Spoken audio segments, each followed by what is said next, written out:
যুক্তরাষ্ট্র যেন প্রকৃতির নির্মম প্রতিশোধের মুখে দাঁড়িয়ে।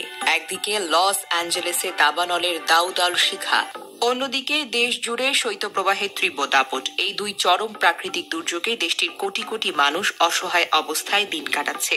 দাবানলে লেলিহান শিখা যেমন দক্ষিণাঞ্চলের আকাশকে লাল করে তুলেছে, তেমনি শৈত্যপ্রবাহের মধ্য ও পূর্বাঞ্চলের জীবনযাত্রাকে স্থবির করে দিয়েছে।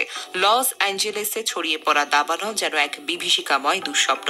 শান্তা আনা বাতাস, যাকে শয়তানের বাতাস বলা হয়, ঘন্টায় 96 থেকে 130 কিলোমিটার গতিবেগে আগুনকে আরো বেশি ভয়াবহ করে তুলেছে। হাজার হাজার ঘরবাড়ি পুড়ে ছাই হয়ে গেছে, বাস্তুচ্যুত হয়েছে লাখো মানুষ। আগুনের তাণ্ডবে ধ্বংসস্তূপে পরিণত হয়েছে গোটা এলাকা। প্রকৃতির এই অপ্রতিরোধ শক্তি যেন কোনো হলিউড সিনেমার শয়তানি ভিলেনের রূপ ধারণ করে। দাবানলের বিপরীতে মেরু ঘূর্ণিঝড়ের শৈত্যপ্রবাহ যুক্তরাষ্ট্রের পূর্ব ও মধ্যাঞ্চলে এক ভিন্ন রকমের বিপর্যয় এনেছে।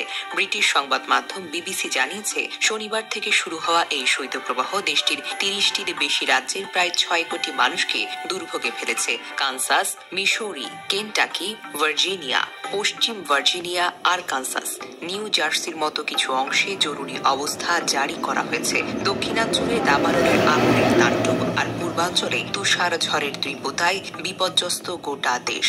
দাবানলের মতো ভয়াবহ দুর্যোগ যখন দক্ষিণে মানুষকে ঘরবাড়ি ছাড়তে বাধ্য করছে, তখন শৈত্যপ্রবাহ পূর্বাঞ্চলের জীবনকে থমকে দিয়েছে। প্রকৃতির এই নির্মম আঘাতে যুক্তরাষ্ট্র যেন একেবারে দিশেহারা। ন্যাশনাল ওয়েদার সার্ভিসের তথ্য মতে এই শৈত্যপ্রবাহ এক দশকের মধ্যে সবচেয়ে তীব্র। তুষার ঝড়, জমে থাকা বরফ, ঠান্ডা বাতাসে দেশ জুড়ে অবর্ণনীয় দুর্ভোগ সৃষ্টি হয়েছে।